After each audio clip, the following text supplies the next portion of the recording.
Start करते हैं जी social economic and religious life of the age of the Gupta. ठीक है कि गुप्पत टाइम पीरियड ਜਿਹੜਾ ਹੈਗਾ ਵਾ ਉਹਦੇ ਵਿੱਚ ਸੋਸ਼ਲ ਕੰਡੀਸ਼ਨ ਕਿੱਦਾਂ ਸੀ, ਠੀਕ ਹੈ, ਇਕਨੋਮਿਕ ਕੰਡੀਸ਼ਨ ਕਿੱਦਾਂ ਦੀ ਸੀ, ਰਿਲੀਜੀਅਸ ਕੰਡੀਸ਼ਨ ਕਿਸ ਤਰ੍ਹਾਂ ਦੀ ਸੀ ਗੁੱਪਤ ਟਾਈਮ ਪੀਰੀਅਡ ਦੇ ਵਿੱਚ। ਠੀਕ ਹੈ, तो उन्होंने टाइम पीरियड दे विच असी अगर जानने हैं तो तुहानू अगर सिंपल वर्डिंग दे विच दसां ते कंडीशन काफी ज्यादा अच्छी सी उन्हां लोकां दी। ठीक है, उन्होंने अपनी लाइफ दे विच रहन सहन दे विच, ठीक है, अपनी लिविंग स्टाइल दे विच कोई किसी तरह की कोई प्रॉब्लम नहीं सी, बिकॉज हर एक फील्ड दे विच जिहड़ी हैगी प्रोग्रेस हो रही सी। ठीक है, उस तो बाद जिहड़े राजे महाराजे यानी कि जिहड़े साडे किंग आंदे आ ते जिहड़ी उन्हां दी किंगडम है, ठीक है, जिहड़ा उन्हां दा साम्राज है, किंग हमेशा यही चाहुंदा सी गुप्पत टाइम पीरियड दे विच कि उन्हां दी जिहड़ी किंगडम दे विच ओहदे सब्जेक्ट रहिंदे ने। ठीक है, किंगडम ओहदा साम्राज, सब्जेक्ट मतलब ओहदी प्रजा। सो ओहदे किंगडम दे विच जिहड़ी ओहदी प्रजा, जिहड़ी ओहदी सब्जेक्ट रहिंदी आ, ओहनू किसी तरह दी कोई प्रॉब्लम ना होवे। ठीक है, क्योंकि एक किस्म दा जो गुप्पत टाइम पीरियड सी ना, दोबारा तो हिंदुइज्म आना स्टार्ट हो गया सीगा। ठीक है, हिंदुइज्म मैं तुहानू पहला भी दस्सिया सी ना कि हिंदुइज्म थोड़ा खत्म हुंदा जा रहा सी, बिकॉज सुपरस्टिशियस पावर जिहड़ियां सी काफी ज्यादा आ गईयां सी, अंधविश्वास जिहड़े सी बहुत ज्यादा आ गए सी, जिहदे करके खत्म होना स्टार्ट हो गया सीगा। लेकिन असीं देखदे हैगे आ कि जो गुप्पत टाइम पीरियड सी उत्थों दे जिहड़े राजे महाराजे सीगे, ठीक है, जिहड़े उत्थों दे किंग सीगे ते महाराज जिहड़े सी, उन्हां ने सोचा कि क्यों ना इस टाइम पीरियड नू एक अच्छा टाइम पीरियड बना लिया जाए। इसलिए मैं तुहानू कह सका कि गुप्पत एज जिहड़ा हैगा वा, जिहड़ा गुप्पत टाइम पीरियड हैगा, उसनू गोल्ड जिहड़ी एज कहंदे हैगे आ। ठीक है, उसनू गोल्डन एज ऑफ द गुप्पत भी बोलते हैगे कि एक किस्म दा सुनहरी युग सी। सुनहरी युग तो अपने आप ही होना वा। सोचो हिंदुइज्म जिहड़ा खत्म हो रहा सी, जिहदे विच इन्नियां बुराइयां आ गईयां सीगियां कि लोग उसनू एक्सेप्ट नहीं सी कर पा रहे। उसनू एक्सेप्ट करन दी बजाय नवे नवे रिलीजियस जिहड़े बन रहे सी, फॉर एग्जांपल बुद्धिज्म, जैनिज्म, लोग उन्हां दे विच अपने आप नू ट्रांसफर कर रहे सीगे। ठीक है, उन्हां दे विच अपने आप नू जिहड़ा हैगा कन्वर्ट कर रहे सी कि नहीं असीं हिंदुइज्म नू छोड़ना है, तो असीं किस नू अपनाना हैगा वा, असीं बुद्धिज्म नू अपनाना है, तो जैनिज्म नू अपनाना है। सो उन्हां दे वालों ज्यादा अट्रैक्ट हो रहे सी रैदर दैन हिंदुइज्म। ठीक है, हिंदुइज्म नू लोग जिहड़े हैगे ज्यादा प्रेफर नहीं सी कर रहे। सो असीं कहना हैगा इसलिए जिहड़ा हैगा वा ये टाइम पीरियड काफी ज्यादा अच्छा टाइम पीरियड सी, बिकॉज हिंदुइज्म जिहड़ा सी ग्रो करना स्टार्ट हो गया सीगा। बिकॉज पहला हिंदुइज्म दे विच डाउनफॉल आ गया सी। हिंदुइज्म दा डाउनफॉल दा मतलब हुंदा पतन हो जाना, पतन मतलब खत्म हो जाना। ठीक है ना, पर एक चीज मैं हमेशा कहनी हुंदी आ, खत्म कोई भी चीज जिहड़ी है सिरे तो नहीं हुंदी। ठीक है ना, कुछ ना कुछ ओहदा अंश जिहड़ा हैगा वा बाकी रह जांदा है। जिद्दां साडे विच हुंदियां ने ना कुछ बैड हैबिट्स, ते आपां बोल देने हैं कि नहीं हमने तो छोड़ दिया है, हम ऐसी बात दोबारा नहीं करेंगे, ऐसा काम हम दोबारा नहीं करेंगे। तो ऐसा मतलब इस तरह की कुछ वर्डिंग जो है असी शेयर करते हैं अपने फ्रेंड्स से then, but the reality is this कि असी हर चीज नू नहीं खत्म कर सकते एंड तो, चाहे वो बुराई है चाहे वो अच्छाई है, हर चीज नहीं खत्म कर सकते। ठीक है ना, सो इसी तरह हिंदुइज्म चाहे ओदे विच डाउनफॉल आनियां स्टार्ट हो गया सी, चाहे हिंदुइज्म जो है खत्म होना स्टार्ट हो गया सी, लेकिन the reality is this Hinduism जिहड़ा सी एंड यानी कि अपने पीक पॉइंट तो खत्म नहीं सी होया। हाँ, ओदे विच कुछ प्रॉब्लम आ गईयां सी जो गुप्पत टाइम पीरियड दे विच जो किंग सी, जो महाराज सी, उन्होंने ठीक करनियां स्टार्ट कर दित्तियां सी। ठीक है, जो सुपरस्टिशियस पावर सी उसनू खत्म करना स्टार्ट कर दित्ता सी। ਇਹ ਤੁਸੀਂ ਲਿਖਣਾ ਹੈਗਾ ਇੰਟਰੋਡਕਸ਼ਨ ਦੇ ਵਿੱਚ, ਕਿਉਂਕਿ ਜਦੋਂ ਤੁਹਾਨੂੰ ਕੁਝ ਕੁਐਸਚਨ ਪੁੱਛਿਆ ਜਾਊਗਾ ਕਿ write down the social economic and religious life of the Gupta time period, ਕਿ ਸਮਾਜਿਕ, ਰਾਜਨੀਤਿਕ ਤੇ ਆਰਥਿਕ ਜੀਵਨ ਦੋ ਗੁੱਪਤ ਟਾਈਮ ਪੀਰੀਅਡ ਦਾ ਸਿਰ ਤੇ ਨਹੀਂ ਮਾਰ ਦੇਣਾ ਉਹਨਾਂ ਦੇ ਕਿ ਲੈ ਚੱਕ ਸਮਾਜਿਕ ਟਾਈਮ ਪੀਰੀਅਡ, ਆਰਥਿਕ time period, economic time period. ਸਭ ਤੋਂ ਪਹਿਲਾਂ ਇੰਟਰੋਡਕਸ਼ਨ ਪਾਰਟ ਦੇਣਾ ਹੈਗਾ ਵਾ ਕਿ ਤੁਸੀਂ ਕਿਸ ਦੇ ਬਾਰੇ ਵਿੱਚ ਗੱਲ ਕਰ ਰਹੇ ਹੋ, ਕਿਉਂ ਗੁੱਪਤ ਟਾਈਮ ਪੀਰੀਅਡ ਦੇ ਵਿੱਚ ਸਿਚੁਏਸ਼ਨ ਠੀਕ ਹੋਣੀਆਂ ਸਟਾਰਟ ਹੋ ਗਈਆਂ ਸੀ, ਕੀ रीजन सीगे। इंट्रोडक्शन देनी हैगी है, क्योंकि इंट्रोडक्शन नहीं दोगे ना, सीधा social condition, economic condition, religious conditions लिख दोगे तो मैनू किस तरह पता चलेगा कि तुसी किस टाइम पीरियड की गल कर रहे हो। ठीक है, तुसी इकोनॉमिक कंडीशन देती लेकिन इंट्रोडक्शन तो नहीं ना देती। ਜਿੱਦਾਂ ਤੁਸੀਂ ਕੁਐਸਚਨ ਪੇਪਰ ਜਦੋਂ ਤੁਸੀਂ ਆਨਸਰ ਸ਼ੀਟ ਆਪਣੀ ਅਟੈਂਪਟ ਕਰਦੇ ਹੋ, ਠੀਕ ਹੈ, ਤਾਂ ਆਪਣਾ ਨਾਮ ਦਿੰਦੇ ਹੋ ਜਾਂ ਫਿਰ ਆਪਣਾ ਰੋਲ ਨੰਬਰ ਕੁਝ ਤੋਂ ਦਿੰਦੇ ਹੋ ਨਾ, ਇਸ ਤਰ੍ਹਾਂ ਹੀ ਤਾਂ ਨਹੀਂ ਆਨਸਰ ਛੋੜ ਕੇ ਆ ਜਾਂਦੇ। ਅਗਰ ਤੁਸੀਂ ਨਾਮ ਲਿਖਦੇ ਹੋ, ਰੋਲ ਨੰਬਰ ਲਿਖਦੇ ਹੋ, ਫਿਰ ਹੀ ਪਤਾ ਲੱਗਦਾ ਹੈ ਨਾ ਕਿਹੜੇ ਬੱਚੇ ਨੇ ਕਿਹੜੀ ਚੀਜ਼ ਲਿਖੀ ਹੈ। ਇਸੇ ਤਰ੍ਹਾਂ ਇੰਟਰੋਡਕਸ਼ਨ ਪਾਰਟ ਹੁੰਦਾ ਹੈ। ਅਗਰ ਇੰਟਰੋਡਕਸ਼ਨ ਨਹੀਂ ਲਿਖੋਗੇ, ਮੈਨੂੰ ਕਿਵੇਂ ਪਤਾ ਚੱਲੇਗਾ ਕਿ ਪੂਰਾ ਦਾ ਪੂਰਾ ਪੇਪਰ ਹੈ ਕਿਸ ਬੇਸ ਦੇ ਉੱਤੇ ਲਿਖਿਆ ਹੋਇਆ। ਸੋ ਇੰਟਰੋਡਕਸ਼ਨ ਪੋਇਟਰੀ ਮੋਸਟ ਇੰਪੋਰਟੈਂਟ। ਸੋ ਉਸਨੂੰ ਕਦੇ ਨਹੀਂ ਭੁੱਲਣਾ ਹੈਗਾ ਜਦੋਂ ਤੁਸੀਂ ਲੌਂਗ ਕੁਐਸਚਨ ਕਰ ਰਹੇ ਹੋ। ਹਾਂ, ਸ਼ਾਰਟ ਕੁਐਸਚਨ ਕਰ ਰਹੇ ਹੋ ਤਾਂ ਜੋ ਪੁੱਛਿਆ ਉਹਦਾ ਆਨਸਰ ਦੇ ਕੇ ਕੁਐਸਚਨ ਖਤਮ ਕਰੋ, ਉਸਨੂੰ ਐਡਾ ਲੰਬਾ ਚੌੜਾ ਲਟਕਾਉਣ ਦੀ ਜ਼ਰੂਰਤ ਨਹੀਂ ਹੈ। ਇਵਨ ਕਿ ਮੈਂ ਤਾਂ ਇਹ ਵੀ ਕਹਿੰਨੀ ਆ ਕਿ ਅਗਰ ਤੁਹਾਨੂੰ 3 ਮਾਰਕਸ ਦਾ ਕੁਐਸਚਨ ਆ ਰਿਹਾ ਹੈ ਨਾ, ਜੋ ਤੁਹਾਡੀ ਆਨਸਰ ਸ਼ੀਟ ਹੁੰਦੀ ਹੈ ਉਸਦੇ ਉੱਤੇ 2 ਕੁਐਸਚਨ ਦੇ ਦਿਓ। ਮਤਲਬ ਉਸਦੇ ਉੱਤੇ ਇੱਕ ਆਨਸਰ ਵੀ ਉਹਦੇ ਉੱਤੇ ਹੋਣਾ ਚਾਹੀਦਾ, ਦੂਸਰਾ ਆਨਸਰ ਵੀ ਉਸਦੇ ਉੱਤੇ ਕੰਪਲੀਟ ਹੋਣਾ ਚਾਹੀਦਾ ਹੈ। ਉਸਨੂੰ ਦੂਸਰੇ ਤੀਸਰੇ ਪੇਜ ਤੇ ਲਿਜਾਣ ਦੀ ਕੋਈ ਜ਼ਰੂਰਤ ਨਹੀਂ ਹੈ। ਅਟੈਂਪਟ ਉਨਾ ਹੀ ਕਰੋ ਜਿੰਨਾ ਪੁੱਛਿਆ ਗਿਆ ਵਾ। 1 ਨੰਬਰ ਦਾ ਕੁਐਸਚਨ ਹੈ, ਮੇਰੇ ਵੱਲੋਂ 10 ਪੇਜ ਭਰ ਦੋਗੇ, ਨੰਬਰ ਤਾਂ ਮੈਂ ਇੱਕੋ ਹੀ ਦੇਣਾ, ਠੀਕ ਹੈ। ਹੁਣ 1 ਦਾ 10 ਤਾਂ ਬਣੋ ਰਿਹਾ। ਸੋ ਕੁਐਸਚਨ ਅਟੈਂਪਟ ਕਰਨ ਲੱਗੇ ਇਹ ਜ਼ਰੂਰ ਖਿਆਲ ਰੱਖਣਾ ਹੈਗਾ ਵਾ। ਇਸ ਤੋਂ ਇਲਾਵਾ ਤੁਹਾਨੂੰ 1 ਮਾਰਕਸ ਤੇ 20 ਕੁਐਸਚਨ ਆਣੇ ਹੈਗੇ, ਯਾਨੀ ਕਿ 1 ਨੰਬਰ ਦੇ 20 ਕੁਐਸਚਨ ਆਣੇ ਆ। ਤੇ ਇਸ ਤਰ੍ਹਾਂ ਦੀ ਗਲਤੀ ਬਿਲਕੁਲ ਨਾ ਕਰਨਾ ਕਿ ਪਹਿਲਾਂ ਕੁਐਸਚਨ ਉਤਾਰੋ ਜੀ ਫਿਰ ਉਹਦਾ ਆਨਸਰ ਲਿਖੋ ਜੀ, ਬਿਲਕੁਲ ਨਹੀਂ। 1 ਤੋਂ 10 ਤੱਕ ਪਹਿਲਾਂ ਹੀ ਗਿਣਤੀ ਲਿਖ ਦੇਣੀ ਹੈ, ਕਾਊਂਟਿੰਗ ਲਿਖ ਦੇਣੀ ਹੈ, ਠੀਕ ਹੈ। ਪਹਿਲੇ ਦਾ ਆਨਸਰ ਆਂਦਾ ਹੈ ਉਹ ਲਿਖ ਦੋ, ਦੂਜੇ ਦਾ ਆਂਦਾ ਹੈ ਉਹ ਲਿਖ ਲੋ, ਤੀਜੇ ਦਾ ਆਂਦਾ ਹੈ ਉਹ ਲਿਖ ਦੋ, ਯਾਨੀ ਕਿ ਆਪਣੇ ਆਪ ਉਹਨੂੰ ਫਿਲ ਕਰਨਾ ਸਟਾਰਟ ਕਰ ਦੋ। ਇਸ ਤਰ੍ਹਾਂ ਨਹੀਂ ਕਰਨਾ ਪਹਿਲਾ ਕੁਐਸਚਨ ਫਿਰ 8ਵਾਂ ਜਾ ਕੇ ਲਿਖਤਾ, ਫਿਰ 10ਵਾਂ ਲਿਖਤਾ। 1 ਤੋਂ 10 ਤੱਕ ਇੱਕ ਪੇਜ ਦੇ ਵਿੱਚ ਹੀ ਮੈਂ ਕਹਿੰਨੀ ਆ ਕੰਪਲੀਟ ਹੋ ਜਾਣੇ ਆ, ਠੀਕ ਹੈ। ਜੋ ਆਉਂਦਾ ਹੈ ਉਸਨੂੰ ਭਰ ਦੇਣਾ, ਕੁਐਸਚਨ ਨਹੀਂ ਲਿਖਣ बैठ जाना, ठीक है। तो क्वेश्चन लिखोगे टाइम तो बहुत इस तरह ही खराब हो जाएगा। तो इस तरह का कुछ नहीं करना है जो थोड़े टाइम ते इफेक्ट पावे। ये चीज नूं अच्छे तरीके नाल बेटा याद रखना। कुछ चीजें तो दस रही है ना, उसको अच्छे तरीके ना फॉलो करते रहना, क्योंकि मैं अगर पेपर चेक करूंगी, अगर इस तरह के पेपर ना मिले तो मैंने तो क्रॉस कर देना है। तो ऐसा आपने बिल्कुल नहीं करना है, ठीक है। चलो आप आंदे हैगे अपने टॉपिक दे उत्ते। सब तो पहला असीं करना है बेटा उन्हां दी सोशल लाइफ, ठीक है। तो सोशल लाइफ की हैगी है कहंदे जॉइंट फैमिली सिस्टम। कहंदे गुप्त टाइम पीरियड दे विच जॉइंट फैमिली सिस्टम सी। हेड ऑफ द फैमिली मतलब फैमिली दे विच जिहड़ा हेड हुंदा सी, देन ओही सारी फैमिली नूं प्रोटेक्ट करन दा काम करदा सी, फैमिली दी देख रेख करन दा काम करदा सीगा। नैक्सट कहंदे फैमिली दे विच सब तो पहला यह सीगा कि फैमिली दे विच बेबी बॉय होना बहुत जरूरी है, ठीक है। मतलब फैमिली दे विच पुत्तर दा होना बहुत ही ज्यादा जरूरी है, ठीक है। वुमन दी कंडीशन मैं नहीं कहनी है कि खराब सी उस टाइम पीरियड दे विच, लेकिन मैं बोल रही हूं कि बॉय दा होना जरूरी है, ठीक है। तो कहंदे कि क्योंकि कहंदे कि सारे क्योंकि जिन्ने भी उन्हां दे परिवार दे विच फैमिली मैंबर हुंदे सी, अगर तां ओह बॉय मतलब बॉय हैगे आ, ठीक है ना। फैमिली मैंबर दे विच अगर पुत्तर हैगे आ सब तो ज्यादा, तो क्या हुंदा सीगा उन्हां नूं सब नूं डिस्ट्रीब्यूट कीती जांदी सी प्रॉपर्टी। सो बॉय दा होना बहुत जरूरी सीगा, ठीक है बेटा। उस तो बाद दूसरे नंबर ते आ जांदा है condition of woman. Write down नालों नाल करदे जाना, बाद विच ना कहना मैनू तो पता नहीं लग्या जी, मेरा तो तुहाडी तो आवाज नहीं आ रही जी। सो इस तरह दी गल्लां मैनू ना कहना, ठीक है। तो कंडीशन ऑफ वुमन मतलब कि वुमन दी कंडीशन किस तरह दी सी। तो याद रखना है कि जिहड़ी वुमन दी कंडीशन सी उत्थे बहुत तरह दीयां जिहड़ियां सी रिस्ट्रिक्शंस लगियां होईयां सी कि ये नहीं करना है वो नहीं करना है। तो रिस्ट्रिक्शंस बहुत तरह दीयां लगियां होईयां सीगियां, लेकिन ये भी गल याद रखनी हैगी है कि कंडीशन उन्हां दी कोई खराब नहीं सी। हाँ, रिस्ट्रिक्शन जरूर सी, रोकां जरूर सी, लेकिन कंडीशन खराब नहीं सी। कहंदे सी देखदे आ कि उस टाइम पीरियड दे विच चाइल्ड मैरिज जिहड़ी हैगी आ ओह करवा दित्ती जांदी सीगी।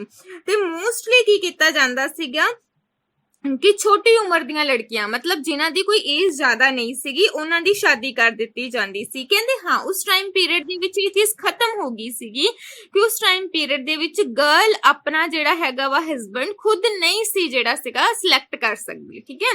जो सी पुराने टाइम पीरियड पढ़े है ना उन्हां दे विच स्वयंवर भी हो जांदा सी। स्वयंवर समझदे हो ना, जिवें तुसीं देखिया ही होएगा राखी सावंत दा जी स्वयंवर हैगा वा, ਤੇ ਇੱਕ ਰਾਹੁਲ ਮਹਾਜਨ ਸੀ, ਕੁਝ ਟੀਵੀ ਚੈਨਲ ਸ਼ੋ ਹੁੰਦੇ ਸੀ ਜਿਨ੍ਹਾਂ ਦੇ ਉੱਤੇ ਸਵੰਬਰ ਕਰਵਾਏ ਜਾਂਦੇ ਸੀ। ਤਾਂ ਪੁਰਾਣੇ ਟਾਈਮ ਪੀਰੀਅਡ ਦੇ ਵਿੱਚ ਹੁੰਦੇ ਸੀ। ਚਲੋ ਉਹਨਾਂ ਨੇ ਤਾਂ ਜਸਟ ਇੱਕ ਐਕਟਿੰਗ ਦੇ ਤੌਰ ਤੇ ਕੀਤਾ ਸੀ, ਕੋਈ ਰਿਐਲਿਟੀ ਨਹੀਂ ਸੀ ਉਹਨਾਂ ਦੇ ਸੀਨ ਦੇ ਵਿੱਚ ਕੁਝ ਵੀ, ਠੀਕ ਹੈ। ਇਹ ਪਹਿਲਾਂ ਕੀ ਕਰਦੇ ਨੇ, ਪੈਸੇ ਦਿੰਦੇ ਨੇ। ਜਿੱਦਾਂ ਰਾਖੀ ਸਾਵੰਤ ਦਾ ਸਵੰਬਰ ਕਰਵਾਇਆ ਸੀ ਰਾਹੁਲ ਮਹਾਜਨ ਦਾ, ਤਾਂ ਇਹਨਾਂ ਨੂੰ ਪਹਿਲਾਂ ਪੈਸੇ ਦਿੱਤੇ ਜਾਂਦੇ ਨੇ ਵੀ ਤੁਹਾਡਾ ਸਵੰਬਰ ਕਰਵਾਣਾ ਹੈ। ਤਾਂ ਇਹ ਪੈਸੇ ਲੈਂਦੇ ਨੇ, ਦੈਨ ਇਹਨਾਂ ਦੇ ਸਵੰਬਰ ਹੁੰਦੇ ਨੇ। ਕੋਈ ਇਹਨਾਂ ਨੂੰ ਬੜਾ ਚਾਅ ਨਹੀਂ ਹੁੰਦਾ ਹੈਗਾ, ਠੀਕ ਹੈ। ਤਾਂ ਪੈਸਿਆਂ ਦੇ ਨਾਲ ਹੀ ਸ਼ਾਦੀ ਵਗੈਰਾ ਵੀ ਕਰਦੇ ਨੇ। ਚਲੋ ਆਪਾਂ ਆਪਣੇ ਟੌਪਿਕ ਤੇ ਆਨੇ ਹੈਗੇ ਆ ਕਿ ਵਮਨ ਦੀ ਜਿਹੜੀ ਕੰਡੀਸ਼ਨ ਸੀ ਉਹਦੇ ਵਿੱਚ ਜਿਹੜੀ ਚਾਈਲਡ ਮੈਰਿਜ ਆ ਕਰ ਦਿੱਤੀ ਜਾਂਦੀ ਸੀ, ਏਜ ਲੜਕੀ ਦੀ ਕੋਈ ਜ਼ਿਆਦਾ ਨਹੀਂ ਸੀ ਹੁੰਦੀ, ਮੈਰਿਜ ਕਰ ਦਿੱਤੀ ਜਾਂਦੀ ਸੀ। ਇਸ ਤੋਂ ਇਲਾਵਾ ਕਹਿੰਦੇ ਪਹਿਲਾਂ ਦੀ ਤਰ੍ਹਾਂ ਉਹਨਾਂ ਨੂੰ ਆਪਣੇ ਹਸਬੈਂਡ ਨੂੰ ਸਿਲੈਕਟ ਕਰਨ ਦਾ ਕੋਈ ਰਾਈਟਸ ਨਹੀਂ ਸੀ ਪ੍ਰੋਵਾਈਡ ਹੁੰਦਾ। ਕਹਿੰਦੇ ਕਿ ਇੱਕ ਮੈਨ ਬਹੁਤ ਜ਼ਿਆਦਾ ਵਮਨਸ ਦੇ ਨਾਲ ਜਿਹੜਾ ਹੈਗਾ ਵਾ ਸ਼ਾਦੀ ਕਰ ਸਕਦਾ ਸੀਗਾ। ਕਹਿੰਦੇ ਇਸ ਤੋਂ ਇਲਾਵਾ ਜਿਹੜੀ ਵਿਧਵਾ ਹੁੰਦੀ ਸੀ, ਜਿਸਨੂੰ ਅਸੀਂ ਕਹਿ ਦਿੰਦੇ ਹੈਗੇ ਆ ਇੱਕ ਕਿਸਮ ਦਾ ਜਿਸਨੂੰ ਡਿਵੋਰਸ ਲਿਆ ਹੈਗਾ ਵਾ, ਵਿਡੋ ਜਿਹੜੀ ਹੈਗੀ ਆ, ਵਿਧਵਾ ਜਿਹੜੀ ਹੈਗੀ ਆ, ਉਸਨੂੰ ਵੀ ਰੀਮੈਰਿਜ ਕਰਨ ਦਾ ਜਿਹੜਾ ਰਾਈਟ ਸੀਗਾ ਪ੍ਰੋਵਾਈਡ ਕੀਤਾ ਗਿਆ ਸੀਗਾ। ਕਹਿੰਦੇ ਕਿਸੇ ਵੀ ਵਮਨ ਨੂੰ ਜਿਹੜਾ ਹੈਗਾ ਸਤੀ ਕਰਨ ਦੇ ਲਈ ਉਸਨੂੰ ਇਨਸਿਸਟ ਨਹੀਂ ਸੀ ਕੀਤਾ ਜਾਂਦਾ, ਫੋਰਸ ਨਹੀਂ ਸੀ ਕੀਤਾ ਜਾਂਦਾ। ਠੀਕ ਹੈ, ਤੋ ਸਤੀ ਸਮਝਦੇ ਹੋ ਨਾ, ਸਤੀ ਸਿਸਟਮ ਹੁੰਦਾ ਸੀਗਾ ਕਿ ਹਸਬੈਂਡ ਦੇ ਨਾਲ ਵਮਨ ਨੂੰ ਜਿਹੜਾ ਹੈਗਾ ਵਾ ਨਾਲ ਹੀ ਜਾਲ ਦਿੱਤਾ ਜਾਂਦਾ ਸੀ, ਬਰਨ ਕਰ ਦਿੱਤਾ ਜਾਂਦਾ ਸੀ। ਸੋ ਕਹਿੰਦੇ ਇਸ ਤਰ੍ਹਾਂ ਦਾ ਹੁਣ ਜਿਹੜਾ ਸਿਸਟਮ ਹੈਗਾ ਵਾ ਨਹੀਂ ਸੀ। ਕਹਿੰਦੇ ਇਸ ਤੋਂ ਇਲਾਵਾ ਜਿਹੜੇ ਕਿ ਬਹੁਤ ਹੀ ਜ਼ਿਆਦਾ ਹਾਈ ਫੈਮਿਲੀ ਦੀਆਂ ਜਿਹੜੀਆਂ ਵਮਨ ਸੀਗੀਆਂ ਮੋਸਟਲੀ ਪੜ੍ਹੀਆਂ ਲਿਖੀਆਂ, ਯਾਨੀ ਕਿ ਮੋਸਟਲੀ ਉਹ ਐਜੂਕੇਟਡ ਵੂਮਨ ਹੀ ਹੁੰਦੀਆਂ ਸੀਗੀਆਂ, ਜਿਹੜੀਆਂ ਕਿ ਅਗਰ ਐਡਮਿਨਿਸਟ੍ਰੇਸ਼ਨ ਦਾ ਕੋਈ ਕੰਮ ਵੀ ਹੁੰਦਾ ਸੀ, ਐਡਮਿਨਿਸਟ੍ਰੇਸ਼ਨ ਸਮਝਦੇ ਨਾ ਪ੍ਰਸ਼ਾਸਨ, ਜਿੱਦਾਂ ਮੈਂ ਬੋਲਿਆ ਸੀ ਰਾਜੇ ਹੁੰਦੇ ਸੀ, ਮੰਤਰੀ ਹੁੰਦੇ ਸੀ, ਤਾਂ ਉਹ ਇਹਨਾਂ ਦਾ ਐਡਮਿਨਿਸਟ੍ਰੇਸ਼ਨ ਹੁੰਦਾ ਸੀ, ਤਾਂ ਵਮਨ ਵੀ ਉਹਦੇ ਵਿੱਚ ਪਾਰਟਿਸਿਪੇਟ ਕਰਦੀਆਂ ਸੀਗੀਆਂ।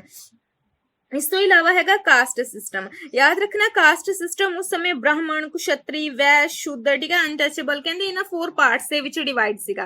ਕਹਿੰਦੇ ਮੋਸਟਲੀ ਜਿਹੜੇ ਬ੍ਰਾਹਮਣ ਹੁੰਦੇ ਸੀਗੇ ਉਹਨਾਂ ਨੂੰ ਬਹੁਤ ਜ਼ਿਆਦਾ ਰਿਸਪੈਕਟ ਦਿੱਤੀ ਜਾਂਦੀ ਸੀ, ਬਿਕੋਜ਼ ਅਗਰ ਐਡਮਿਨਿਸਟ੍ਰੇਸ਼ਨ ਦਾ ਕੋਈ ਵੀ ਕੰਮ ਚਲਾਣਾ ਹੈਗਾ ਵਾ, ਐਡਮਿਨਿਸਟ੍ਰੇਸ਼ਨ ਦਾ ਕੋਈ ਵਰਕ ਕਰਨਾ ਹੈਗਾ, ਠੀਕ ਹੈ, ਕੋਈ ਕੰਮ ਚਲਾਣਾ ਹੈਗਾ, ਤਾਂ ਕਿਆ ਕੀਤਾ ਜਾਂਦਾ ਸੀਗਾ ਕਿ ਜਿਹੜਾ ਹੈਗਾ ਵਾ ਇਹ ਜਿਹੜੇ ਬ੍ਰਾਹਮਣ ਵਗੈਰਾ ਹੁੰਦੇ ਸੀ ਇਹਨਾਂ ਦੀ ਐਡਵਾਈਸ ਲੈ ਲਈ ਜਾਂਦੀ ਸੀਗੀ। ਠੀਕ ਹੈ ਬੇਟਾ, ਤਾਂ ਇਹਨਾਂ ਦੀ ਐਡਵਾਈਸ ਲਈ ਜਾਂਦੀ ਸੀਗੀ। ਸੋ ਅਸੀਂ ਕਹਿਣਾ ਹੈ ਕਿ ਇਸ ਟਾਈਮ ਪੀਰੀਅਡ ਦੇ ਵਿੱਚ ਕਾਸਟ ਸਿਸਟਮ ਕੋਈ ਜ਼ਿਆਦਾ ਸਟਰੋਂਗ ਨਹੀਂ ਸੀ, ਬਿਕੋਜ਼ ਇਸ ਸਿਸਟਮ ਦੇ ਵਿੱਚ ਇੰਟਰਕਾਸਟ ਮੈਰਿਜ ਜਿਹੜੀ ਆ ਕਰ ਲਈ ਜਾਂਦੀ ਸੀ। ਸੋਚੋ ਪੁਰਾਣੇ ਟਾਈਮ ਪੀਰੀਅਡ ਦੇ ਰਾਜੇ ਮਹਾਰਾਜੇ ਨੂੰ ਤੱਕ ਨਹੀਂ ਸੀ ਇੰਟਰਕਾਸਟ 'ਚ ਪ੍ਰੋਬਲਮ ਹੁੰਦੀ, ਲੇਕਿਨ ਹੁਣ ਦੇ ਟਾਈਮ ਪੀਰੀਅਡ ਦੇ ਵਿੱਚ ਘਰੇ ਪਤਾ ਨਹੀਂ ਰੋਟੀ ਹੈਗੀ ਕਿ ਨਹੀਂ ਹੈਗੀ, ਇੰਟਰਕਾਸਟ 'ਚ ਬੜੀ ਪ੍ਰੋਬਲਮ ਹੁੰਦੀ ਹੈ, ਇੰਟਰਕਾਸਟ ਮੈਰਿਜ 'ਚ ਬੜੀ ਪ੍ਰੋਬਲਮ ਹੁੰਦੀ ਹੈ। ਇਹ ਰਿਐਲਿਟੀ ਹੈ ਸਾਡੀ ਦੁਨੀਆ ਦੀ, ਜਿੰਨੇ ਮਰਜ਼ੀ ਪੜ੍ਹੇ ਲਿਖੇ ਪਰਸਨ ਹੋਣ, ਪਰ ਜਿੱਥੇ ਇੰਟਰਕਾਸਟ ਮੈਰਿਜ ਦੀ ਗੱਲ ਆ ਜਾਂਦੀ ਹੈ ਨਾ, ਵੀ ਬੰਦਾ ਮਾਰਨ ਨੂੰ ਤਿਆਰ ਹੋ ਜਾਂਦੇ ਹੈਗੇ ਨੇ।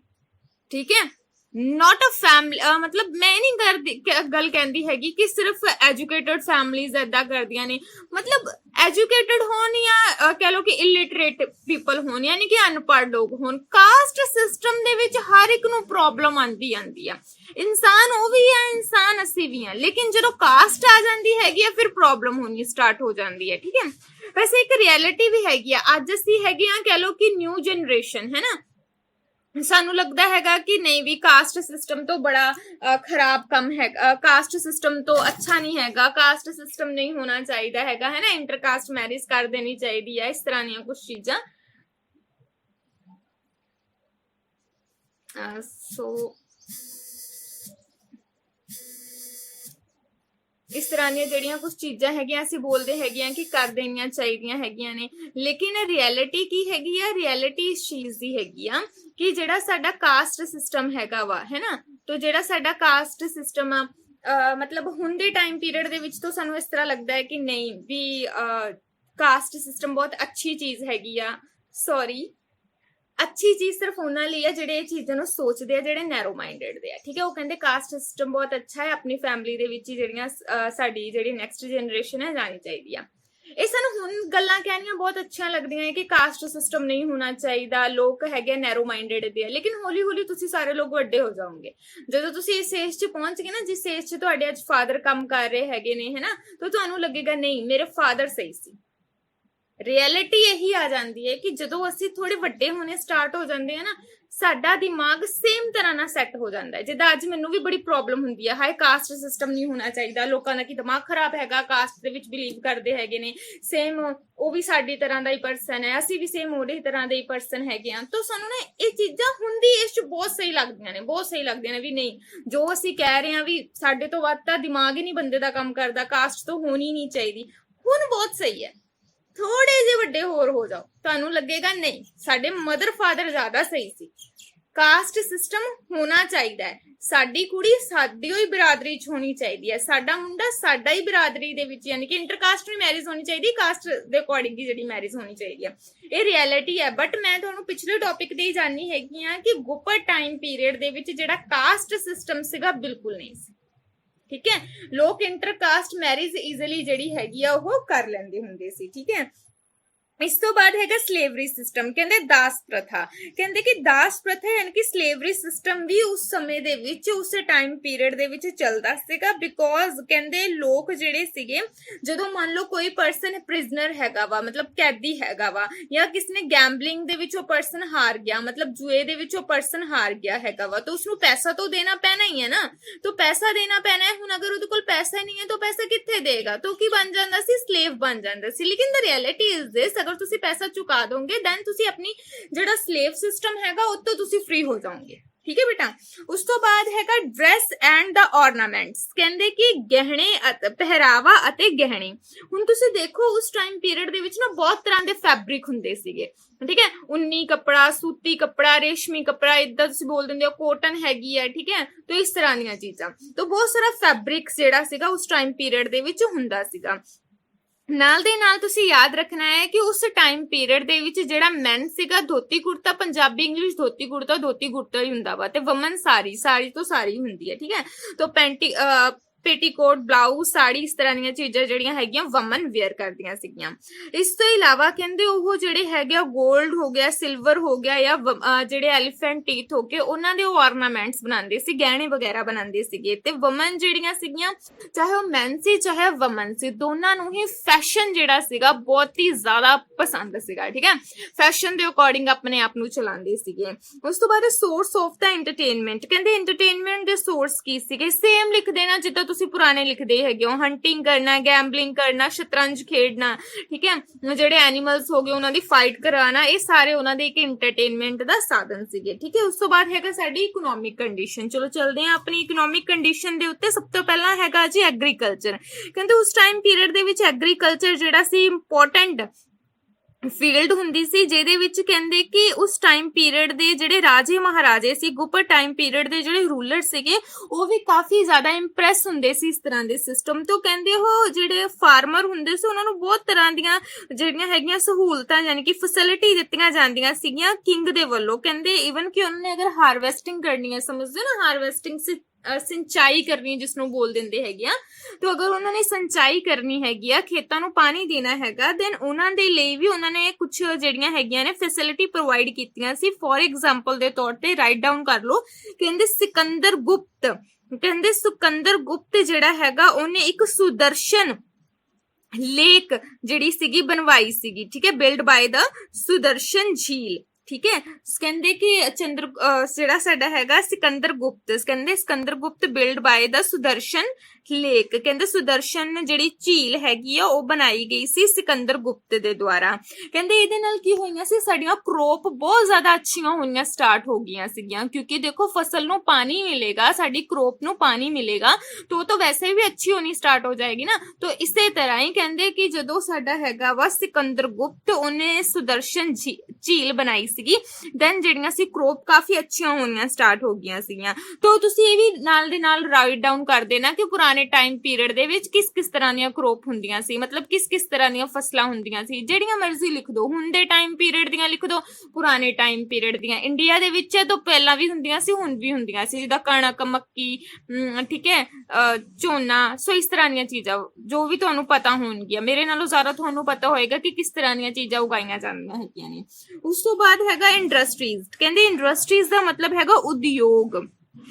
ਕਹਿੰਦੇ ਉਸ ਟਾਈਮ ਪੀਰੀਅਡ ਦੇ ਵਿੱਚ ਇੰਡਸਟਰੀਜ਼ ਵੀ ਬਹੁਤ ਤਰ੍ਹਾਂ ਦੀਆਂ ਸੀ। ਇੰਡਸਟਰੀਜ਼ ਇਸ ਤਰ੍ਹਾਂ ਦੀਆਂ ਸੀ ਕਿ ਉੱਥੇ ਫੈਬਰਿਕ ਬਣਦਾ ਹੁੰਦਾ ਸੀਗਾ। ਸਾਡੇ ਇੱਥੇ ਕੱਪੜਾ ਬਹੁਤ ਫੇਮਸ ਹੈਗਾ, ਅਗਰ ਤੁਹਾਨੂੰ ਪਤਾ ਹੋਵੇ ਤਾਂ ਕੋਟਨ ਹੋ ਗਿਆ, ਠੀਕ ਹੈ, ਜਾਂ ਫਿਰ ਕਹਿ ਲਓ ਕਿ ਹੋਰ ਕਿਹੜੇ ਕੱਪੜੇ ਹੁੰਦੇ ਆ, ਸੂਤੀ ਕੱਪੜਾ, ਰੇਸ਼ਮੀ ਕੱਪੜਾ, ਵਟਐਵਰ। ਤੋਂ ਇਸ ਤਰ੍ਹਾਂ ਦੇ ਕੁਝ ਫੈਬਰਿਕ ਹੁੰਦੇ ਆ ਜੋ ਕਿ ਇਸ ਟਾਈਮ ਪੀਰੀਅਡ ਦੇ ਵਿੱਚ ਜਿਹੜੇ ਹੈਗੇ ਆ ਮਿਲਦੇ ਹੁੰਦੇ ਸੀ। ਇੰਡਸਟਰੀਜ਼ ਉਹਦੀਆਂ ਲੱਗੀਆਂ ਹੁੰਦੀਆਂ ਸੀਗੀਆਂ। ਸੋ ਕਹਿੰਦੇ ਇਸ ਤੋਂ ਇਲਾਵਾ ਕੁਝ ornaments ਵੀ ਹੁੰਦੇ ਸੀ। ਡਰੈਸਿਸ ਦੇ ਉੱਤੇ ਬਹੁਤ ਸਾਰੇ ਜਿਹੜੇ ਹੈਗੇ ਆ ਡਿਜ਼ਾਈਨ ਵਗੈਰਾ ਕ੍ਰੀਏਟ ਕੀਤੇ ਜਾਂਦੇ ਸੀਗੇ, ਜਾਂ ਫਿਰ ਕਹਿ ਲਓ ਕਿ ornaments, ਜੁਐਲਰੀਜ਼ ਵਗੈਰਾ ਜਿਹੜੀਆਂ ਹੈਗੀਆਂ ਬਣਾਈਆਂ ਜਾਂਦੀਆਂ ਸੀ। ਕਿਸ ਚੀਜ਼ ਦੀਆਂ ਬਣਾਈਆਂ ਜਾਂਦੀਆਂ ਸੀ? ਆਇਰਨ ਦੀਆਂ, 골ਡ ਦੀਆਂ, ਸਿਲਵਰ ਦੀਆਂ, ਠੀਕ ਹੈ, ਇਸ ਤਰ੍ਹਾਂ ਦੀਆਂ ਜਿਹੜੀਆਂ ਹੈਗੀਆਂ ਬਣਾਈਆਂ ਜਾਂਦੀਆਂ ਸੀਗੀਆਂ।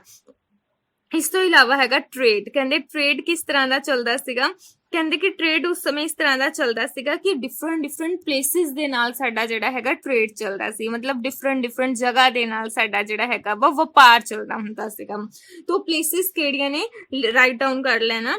ਕਹਿੰਦੇ ਕਿ ਇੱਕ ਕਿਸਮ ਦੇ ਸੈਂਟਰ ਪੁਆਇੰਟ ਹੁੰਦੇ ਸੀ ਜਿਹਦੇ ਵਿੱਚ ਤੋਂ ਅਸੀਂ ਹਮੇਸ਼ਾ ਹੀ ਜਾਂਦੇ ਹੁੰਦੇ ਸੀਗੇ ਤੇ ਸੈਂਟਰ ਪੁਆਇੰਟ ਇਦਾਂ ਦੇ ਸੀ ਕਿ ਅਗਰ ਸਾਨੂੰ ਕਿਸੇ ਵੀ ਤਰ੍ਹਾਂ ਦਾ ਕੋਈ ਫੈਬਰਿਕ ਮਿਲਣਾ ਹੈਗਾ, ਕੋਈ ਕੱਪੜਾ ਮਿਲਣਾ ਹੈਗਾ ਤਾਂ ਇਸ ਤਰ੍ਹਾਂ ਦਾ। ਮੈਂ ਫੈਬਰਿਕ ਇਸ ਲਈ ਬੋਲ ਦਿੰਨੀ ਹੈਗੀ ਆ ਕਿਉਂਕਿ ਅਗਰ ਤੁਹਾਨੂੰ ਨਹੀਂ ਯਾਦ ਰਹਿੰਦਾ ਹੈਗਾ, ਕਿਉਂਕਿ ਮੋਸਟਲੀ ਸਟੂਡੈਂਟਸ ਹੈਗੇ, ਬੱਚੇ ਹੈਗੇ, ਮੈਨੂੰ ਨਹੀਂ ਪਤਾ ਤੁਹਾਡਾ ਮਤਲਬ ਕੱਪੜੇ ਵਗੈਰਾ 'ਚ ਜ਼ਿਆਦਾ ਇੰਟਰਸਟ ਹੈਗਾ ਜਾਂ ਨਹੀਂ, ਮੋਸਟਲੀ ਅਸੀਂ ਭੁੱਲ ਜਾਂਦੇ ਹਾਂ। ਉੱਨੀ ਕੱਪੜਾ, ਰੇਸ਼ਮੀ ਕੱਪੜਾ, ਸੂਤੀ ਕੱਪੜਾ, ਸੋ ਇਸ ਤਰ੍ਹਾਂ ਦੀਆਂ ਚੀਜ਼ਾਂ ਅਸੀਂ ਭੁੱਲ ਜਾਂਦੇ ਹਾਂ। ਅਗਰ ਫੈਬਰਿਕ ਲੈ ਲਓ ਨਾ, ਫੈਬਰਿਕ ਵਰਡ ਯੂਜ਼ ਕਰ ਲਓ, ਦੈਟ ਮੀਨਸ ਕਿ ਤੁਸੀਂ ਸਭ ਚੀਜ਼ਾਂ ਨੂੰ ਵਿੱਚ ਇਨਵੋਲਵ ਕਰ ਦਿੱਤਾ ਹੈਗਾ, ਠੀਕ ਹੈ। ਸੋ ਇਸ ਲਈ ਮੈਂ ਇਹ ਚੀਜ਼ਾਂ ਬੋਲਣ ਦੀ ਬਜਾਏ ਜ਼ਿਆਦਾ ਫੈਬਰਿਕ ਵਰਡ ਯੂਜ਼ ਕਰਦੀ ਹਾਂ, ਤਾਂ ਤੁਸੀਂ ਫੈਬਰਿਕ ਲਿਖ ਲੈਣਾ ਇਸ ਚੀਜ਼ ਦਾ, ਠੀਕ ਹੈ। ਸੋ ਕਹਿੰਦੇ ਕਿ ਟ੍ਰੇਡ ਦੇ ਲਈ ਕਿਹੜੀਆਂ ਚੀਜ਼ਾਂ ਫੇਮਸ ਹੈਗੀਆਂ ਨੇ। ਸੋ ਹੈਗੀਆਂ ਨੇ, ਪਹਿਲੇ ਨੰਬਰ ਤੇ ਲਿਖ ਲਓ ਪਾਟਲੀਪੁੱਤਰ, ਦੂਸਰੇ ਨੰਬਰ ਤੇ ਲਿਖ ਲਓ ਉਜੈਨ, ਪਹਿਲੇ ਨੰਬਰ ਤੇ ਪਾਟਲੀਪੁੱਤਰ, ਦੂਸਰੇ ਨੰਬਰ ਤੇ ਉਜੈਨ, ਤੀਸਰੇ ਨੰਬਰ ਤੇ ਬਨਾਰਸ, ਚੌਥੇ ਨੰਬਰ ਤੇ ਮਥੁਰਾ, ਠੀਕ ਹੈ। ਸੋ ਕਹਿੰਦੇ ਇਹ ਇੱਕ ਕਿਸਮ ਦੀਆਂ ਫੇਮਸ ਜਿਹੜੀਆਂ ਸੀਗੀਆਂ ਕਹਿ ਲਓ ਕਿ ਟ੍ਰੇਡ ਦੇ ਲਈ ਫੇਮਸ ਪਲੇਸਿਸ ਸੀਗੇ। ਕਹਿੰਦੇ ਇਸ ਤੋਂ ਇਲਾਵਾ ਹੋਰ ਕੀ ਕੁਝ ਸੀਗਾ, ਅਸੀਂ ਕਹਿਣਾ ਕਿ ਇਸ ਤੋਂ ਇਲਾਵਾ ਹੋਰ ਵੀ ਬਹੁਤ ਸਾਰੇ ਜਿਹੜੇ ਪਲੇਸਿਸ ਹੈਗੇ ਨੇ ਜਿਨ੍ਹਾਂ ਦੇ ਨਾਲ ਟ੍ਰੇਡ ਚੱਲਦਾ ਸੀ ਗੁਪਤ ਟਾਈਮ ਪੀਰੀਅਡ ਦੇ ਵਿੱਚ। ਰਾਈਟ ਡਾਊਨ ਕਰ ਲਓ ਦ ਅਦਰ ਪਲੇਸਿਸ ਇਜ਼ ਦੈਟ, ਕਹਿੰਦੇ ਕਿ ਸ਼੍ਰੀਲੰਕਾ, ਚੀਨ, अरब, ईरान, ठीक है। दोबारा बोलन जा रही हैं, श्रीलंका, चीन, अरब, ईरान, यूनान, रोम, सीरिया, ठीक है। तो कहते कि ठीक है इन्हां देशां दे नाल साडा एक किस्म दा ट्रेड चलदा सीगा, ठीक है। बट ट्रेड चलदा किहदे लई सीगा, ਕਿਹੜਾ ਮਟੀਰੀਅਲ ਹੁੰਦਾ ਸੀ ਜਿਹੜਾ ਅਸੀਂ ਦੂਜਿਆਂ ਨੂੰ ਦਿੰਦੇ ਸੀਗੇ। ਤੇ ਆਹ ਮਤਲਬ ਚੀਜ਼ਾਂ ਤੁਸੀਂ ਲਿਖ ਲਓ। ਮੋਸਟਲੀ ਮੈਡੀਸਨ ਜਿਹੜੀਆਂ ਹੈਗੀਆਂ ਅਸੀਂ ਪ੍ਰੋਵਾਈਡ ਕਰਵਾਉਂਦੇ ਆ, ਜਾਂ ਫਿਰ ਕਹਿ ਲਓ ਕਿ ਮਸਾਲੇ ਵਗੈਰਾ ਹੈਗੇ ਆ ਪ੍ਰੋਵਾਈਡ ਕਰਵਾਉਂਦੇ ਆ, ਫੈਬਰਿਕ ਜਿਹੜਾ ਹੈਗਾ ਵਾ ਉਹ ਪ੍ਰੋਵਾਈਡ ਕਰਵਾ ਦਿੰਨੇ ਹੈਗੇ ਆ, ਜਾਂ ਫਿਰ ਕਹਿ ਲਓ ਕਿ ਕੋਕੋਨਟ ਪ੍ਰੋਵਾਈਡ ਕਰਵਾ ਦਿੰਨੇ ਹੈਗੇ ਆ, ਜਾਂ ਫਿਰ ਕਹਿ ਲਓ ਕਿ ਜਿਹੜੇ ਸਾਡੇ ਐਲੀਫੈਂਟ ਟੀਥ ਨੇ ਉਹਨਾਂ ਦੇ ਨਾਲ ਜਿਹੜੀਆਂ ਵੀ ਚੀਜ਼ਾਂ ਜੋ ਵੀ ਮਟੀਰੀਅਲ ਬਣਦਾ ਹੈਗਾ ਅਸੀਂ ਉਹ ਦੂਜੇ ਦੇਸ਼ਾਂ ਨੂੰ ਪ੍ਰੋਵਾਈਡ ਕਰਵਾ ਲੈਂਦੇ ਆ। ਤੇ ਸਾਡੇ ਦੇਸ਼ ਦੇ ਵਿੱਚ ਸੋਨਾ, ਚਾਂਦੀ ਇਸ ਤਰ੍ਹਾਂ ਦੀਆਂ ਚੀਜ਼ਾਂ ਨਹੀਂ ਹੈਗੀਆਂ ਤੇ ਉਹ ਅਸੀਂ ਦੂਸਰੇ ਦੇਸ਼ ਦੇ ਕੋਲੋਂ ਲੈ ਆਨੇ ਹੈਗੇ ਆ। ਤੇ ਇਹਨਾਂ ਚੀਜ਼ਾਂ ਨੂੰ ਯਾਦ ਰੱਖਣ ਦੀ ਕੋਸ਼ਿਸ਼ ਕਰਨਾ, ਠੀਕ ਹੈ। ਇਸ ਤੋਂ ਇਲਾਵਾ ਹੈਗਾ ਰਿਲੀਜੀਅਸ ਲਾਈਫ। ਅੱਛੇ ਤਰੀਕੇ ਨਾਲ ਸੁਣਦੇ ਰਹਿਣਾ ਹੈਗਾ ਬਿਕੋਜ਼ ਬਾਅਦ ਵਿੱਚ ਤੁਹਾਨੂੰ ਹੀ ਪੁੱਛਿਆ ਜਾਏਗਾ ਕਿ ਪੜਾਇਆ ਕੀ ਗਿਆ ਵਾ, ਠੀਕ ਹੈ ਬੇਟਾ। ਅੱਛੇ ਤਰੀਕੇ ਨਾਲ ਹੁਣ ਸੁਣ ਲੈਣਾ। ਨੈਕਸਟ ਹੈਗਾ ਜੀ ਰਿਲੀਜੀਅਸ ਲਾਈਫ। ਕਹਿੰਦੇ ਰਿਲੀਜੀਅਸ ਲਾਈਫ ਕਿਸ ਤਰ੍ਹਾਂ ਦੀ ਸੀ ਉਸ ਟਾਈਮ ਪੀਰੀਅਡ ਦੇ ਵਿੱਚ ਲੋਕਾਂ ਦੀ। ਸੋ ਸਭ ਤੋਂ ਪਹਿਲਾਂ ਅਸੀਂ ਕਹਿਣਾ ਹੈ ਕਿ ਹਿੰਦੂਇਜ਼ਮ। ਮੈਂ ਜਿੱਦਾਂ ਤੁਹਾਨੂੰ ਪਹਿਲਾਂ ਹੀ ਕਿਹਾ ਸੀਗਾ ਕਿ ਹਿੰਦੂਇਜ਼ਮ ਨਾ ਦੁਬਾਰਾ ਤੋਂ ਆਣਾ ਸਟਾਰਟ ਹੋ ਗਿਆ ਸੀ ਬਿਕੋਜ਼ ਹਿੰਦੂਇਜ਼ਮ ਦੇ ਵਿੱਚ ਪਹਿਲਾਂ ਕਿੰਨੀਆਂ ਬੁਰਾਈਆਂ ਸੀਗੀਆਂ, ਲੇਕਿਨ ਬਾਅਦ ਵਿੱਚ ਜਦੋਂ ਹਿੰਦੂਇਜ਼ਮ ਜਿਹੜਾ ਹੈਗਾ ਉਹਦੇ ਵਿੱਚ ਜਿਹੜੀਆਂ ਇਵਲਸ ਬੁਰਾਈਆਂ, ਠੀਕ ਹੈ। ਤਾਂ ਇਵਲ ਜਿਹੜੀਆਂ ਹੈਗੀਆਂ ਅਗਰ ਠੀਕ ਕਰ ਦਿੱਤੀਆਂ ਸੀਗੀਆਂ ਉਹਨਾਂ ਨੇ, ਯਾਨੀ ਕਿ ਇਹਨਾਂ ਦੇ ਵਿੱਚ ਸੁਪਰਸਟੀਸ਼ੀਅਸ ਪਾਵਰ ਸੀ, ਠੀਕ ਹੈ, ਬਲੈਕ ਮੈਜਿਕ ਦੇ ਵਿੱਚ ਯਕੀਨ ਕਰਦੇ ਸੀਗੇ। ਸੋ ਇਹ ਸਾਰੀਆਂ ਚੀਜ਼ਾਂ ਪਹਿਲਾਂ ਸੀਗੀਆਂ, ਲੇਕਿਨ ਜਦੋਂ ਉਸ ਤੋਂ ਬਾਅਦ ਦੇ ਜਿੱਦਾਂ ਸਾਡਾ ਸਿਕੰਦਰ ਗੁਪਤ ਆਇਆ, ਚੰਦਰਗੁਪਤ ਆਇਆ, ਤਾਂ ਇਹਨਾਂ ਨੇ ਕੀ ਕੀਤਾ ਸੀਗਾ ਜੋ ਵੀ ਇਵਲ ਸੀ, ਜੋ ਵੀ ਬੁਰਾਈਆਂ ਸੀਗੀਆਂ ਹਿੰਦੂਇਜ਼ਮ ਦੇ ਵਿੱਚ ਸਭ ਖਤਮ ਕਰ ਦਿੱਤੀਆਂ ਸੀ। ਉਹਨਾਂ ਦੀ ਜਗ੍ਹਾ ਦੇ ਉੱਤੇ ਇੱਕ ਨਵਾਂ ਸਿਸਟਮ ਸਟਾਰਟ ਕਰ ਦਿੱਤਾ ਸੀ। ਹੁਣ ਉਹ ਨਵਾਂ ਸਿਸਟਮ ਕਿੱਦਾਂ ਦਾ ਸੀਗਾ, ਕਹਿੰਦੇ ਜਿਹੜੇ ਮਤਲਬ ਇਹਨਾਂ ਦੇ ਗ੍ਰੰਥ ਸੀਗੇ ਉਹਨਾਂ ਦੇ ਵਿੱਚ ਜੋ ਵੀ ਜ਼ਰੂਰੀ ਅਮੈਂਡਮੈਂਟ ਸੀ, ਅਮੈਂਡਮੈਂਟ ਮਤਲਬ ਹੁੰਦਾ ਚੇਂਜਿਸ ਕਰਨੀਆਂ, ਗ੍ਰੰਥ ਦੇ ਵਿੱਚ ਜੋ ਵੀ ਅਮੈਂਡਮੈਂਟ ਕਰਨ ਵਾਲੀਆਂ ਸੀ ਨਾ, ਚੇਂਜਿਸ ਕਰਨ ਵਾਲੀਆਂ ਸੀ, ਉਹ ਸਾਰੀਆਂ ਕਰ ਦਿੱਤੀਆਂ ਸੀਗੀਆਂ। ਤੇ ਈਵਨ ਕਿ ਇਹ ਕਹਿਤਾ ਸੀਗਾ ਕਿ ਜਿਹੜਾ ਪਰਸਨ ਫੋਰਨਰ ਵੀ ਹੈਗਾ ਅਗਰ ਉਸਨੇ ਵੀ ਹਿੰਦੂਇਜ਼ਮ ਦੇ ਵਿੱਚ ਆਣਾ ਹੈ ਨਾ ਤਾਂ ਉਹ ਆ ਸਕਦਾ ਹੈ। ਇੱਕ ਚੀਜ਼ ਯਾਦ ਕਰੋ, ਜਦੋਂ ਆਪਾਂ ਬੋਲਿਆ ਸੀ ਜੈਨਿਜ਼ਮ, ਹਿੰਦੂਇਜ਼ਮ ਤੋਂ ਇਸ ਤਰ੍ਹਾਂ ਦੀਆਂ ਚੀਜ਼ਾਂ ਬੋਲੀਆਂ ਸੀ ਨਾ, ਤਾਂ ਜੈਨਿਜ਼ਮ ਔਰ ਹਿੰਦੂਇਜ਼ਮ ਜਿਹੜਾ ਹੈਗਾ ਵਾ ਆਪਾਂ ਤੁਹਾਨੂੰ ਇਹ ਚੀਜ਼ ਬੋਲੀ ਸੀਗੀ ਕਿ ਜੋ ਜੈਨਿਜ਼ਮ ਹੈ, ਹਿੰਦੂਇਜ਼ਮ ਹੈ, ਲੋਕਾਂ ਨੇ ਉਹਨਾਂ ਵਿੱਚ ਆਣਾ ਸਟਾਰਟ ਕਰ ਦਿੱਤਾ ਸੀਗਾ ਬਿਕੋਜ਼ ਇਹਨਾਂ ਦੇ ਵਿੱਚ ਆਉਣ ਦੇ ਲਈ ਕਿਸੇ ਤਰ੍ਹਾਂ ਦੀ ਕੋਈ ਰਿਸਟ੍ਰਿਕਸ਼ਨਸ ਨਹੀਂ ਸੀਗੀ। ਲੋਅਰ ਕਾਸਟ, ਅਪਰ ਕਾਸਟ ਦੋਵੇਂ ਹੀ ਇਹਨਾਂ ਦੇ ਵਿੱਚ ਆ ਸਕਦੇ ਸੀ। ਸੋ ਹਿੰਦੂਇਜ਼ਮ ਨੇ ਸੋਚਿਆ ਕਿਉਂ ਨਾ ਲੋਅਰ ਕਾਸਟ ਦੇ ਪਰਸਨ, ਫੋਰਨਰ ਪਰਸਨ, ਹਰ ਇੱਕ ਨੂੰ ਹੀ ਇਹਦੇ ਵਿੱਚ ਐਡ ਕਰਨ ਦਿੱਤਾ ਜਾਵੇ। ਸੋ ਇਸ ਲਈ ਜਦੋਂ ਚੰਦਰਗੁਪਤ, ਸਮੁੰਦਰਗੁਪਤ ਦਾ ਟਾਈਮ ਪੀਰੀਅਡ ਆਇਆ ਗੁਪਤ ਟਾਈਮ ਪੀਰੀਅਡ ਦੇ ਵਿੱਚ, ਤਾਂ ਉਹਨਾਂ ਨੇ ਇਸ ਤਰ੍ਹਾਂ ਦੀਆਂ ਅਮੈਂਡਮੈਂਟ ਕੀਤੀਆਂ, ਚੇਂਜਿਸ ਕੀਤੀਆਂ ਕਿ ਜਿਹੜਾ ਵੀ ਪਰਸਨ ਹਿੰਦੂਇਜ਼ਮ ਦੇ ਵਿੱਚ ਆਣਾ ਚਾਹੁੰਦਾ ਹੈਗਾ ਦੈਨ ਉਹ ਹਿੰਦੂਇਜ਼ਮ ਦੇ ਵਿੱਚ ਆ ਸਕਦਾ ਹੈਗਾ, ਠੀਕ ਹੈ। ਕਿਸੇ ਤਰ੍ਹਾਂ ਦਾ ਕੋਈ ਡਿਸਕ੍ਰਿਮੀਨੇਸ਼ਨ ਆ ਜਿਹੜਾ ਉਹ ਨਹੀਂ ਕੀਤਾ ਜਾਏਗਾ। ਕਹਿੰਦੇ ਇਸ ਤੋਂ ਇਲਾਵਾ ਜਿਹੜਾ ਬ੍ਰਹਮਾ, ਸੂਰਜ, ਇੰਦਰ, ਵਰੁਣ, ਯਮ ਇਹ ਸਾਰੇ ਗੋਡੈਸ ਨੇ ਸਾਡੇ, ठीक है। ब्रह्मा, सूरज, इंद्र, वरण, यम कहते इन्हां दी भी इस समय टाइम पीरियड दे विच पूजा कीती जान लगी सीगी। ठीक है। कहते इस तो इलावा जो लक्ष्मी है, पार्वती है, कहते इन्हां दी भी वर्शिप मतलब पूजा कीती जांदी सीगी। ठीक है। कहते इस तो इलावा सरस्वती, दुर्गा, काली, चंडी कहते ये भी गॉडेस ने, इन्हां दी भी पूजा कीती जांदी सी। कहते एक किस्म दी जिहड़े हैगे गॉड ते गॉडेस नूं हमेशा ही रिमेंबर करन दे लई उन्हां दी की कीती जांदी है, पूजा कीती जांदी है। एक ना रियलिटी है, तुसी ना इत्थे बैठ के कोई विश मंगो, ठीक है, तो विश मंगदे हो ना, तुहानू ये होएगा कि अगर इत्थे मंगन दी बजाय मैं जाके मंदिर दे विच मंगा ना, मैनू मिल जाएगी। ये चीज़ां साडे थॉट ने, साडे दिमाग दे विच ये चीज़ां वसियां होईयां ने, क्योंकि ਅਸੀਂ ਕਹਿੰਦੇ ਆ ਵੀ ਅਸੀਂ ਹਰਮੰਦਰ ਸਾਹਿਬ ਦੇ ਵਿੱਚ ਜਾਣਾ ਹੈ। ਮੋਸਟਲੀ ਵੈਸੇ ਲੋਕ ਇਹ ਕਹਿੰਦੇ ਆ ਮੈਂ ਹਰਮੰਦਰ ਸਾਹਿਬ ਦੇਖਣ ਜਾਣਾ ਹੈ।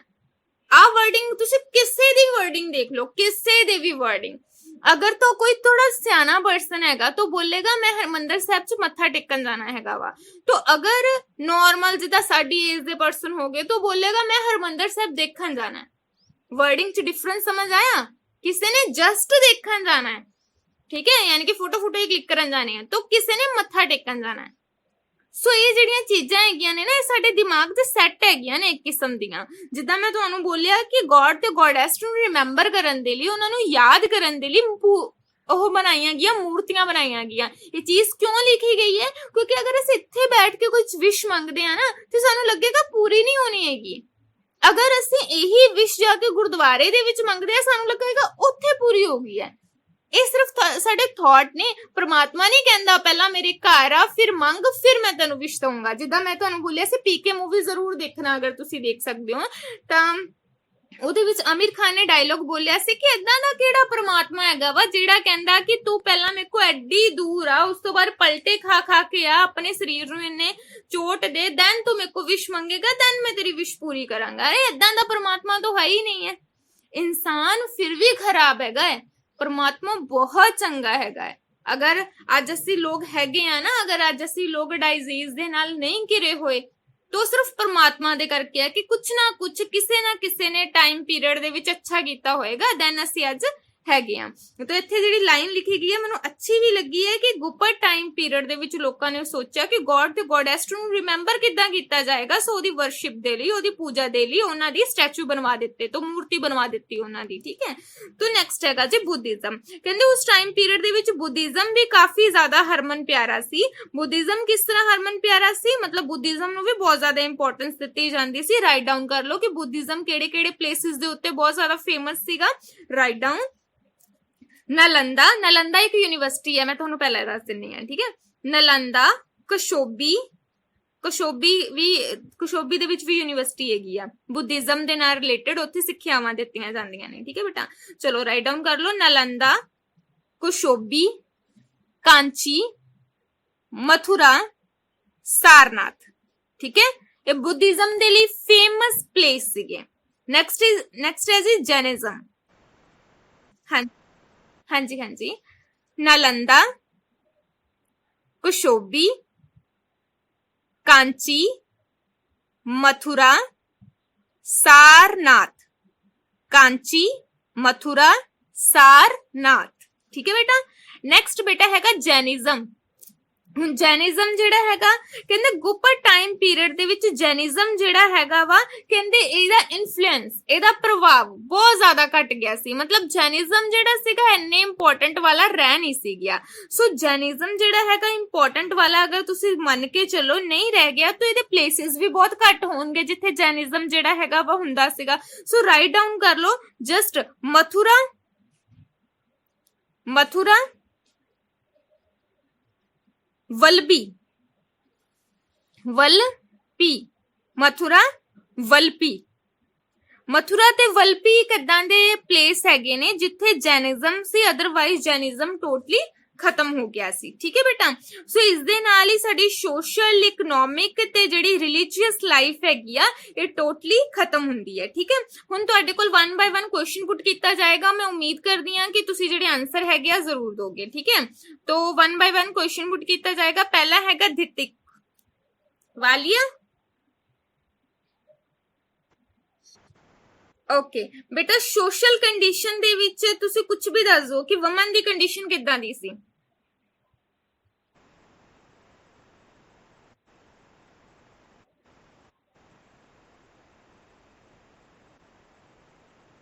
ਹੂੰ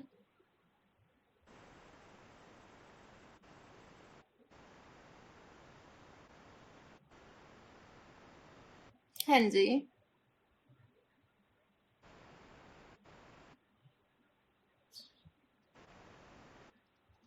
डर के ना कुछ भी बोल, जो समझ आया वो बोल दे।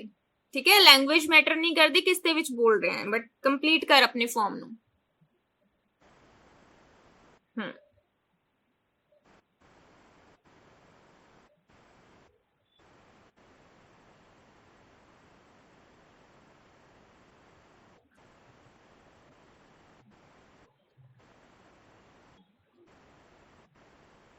हम्म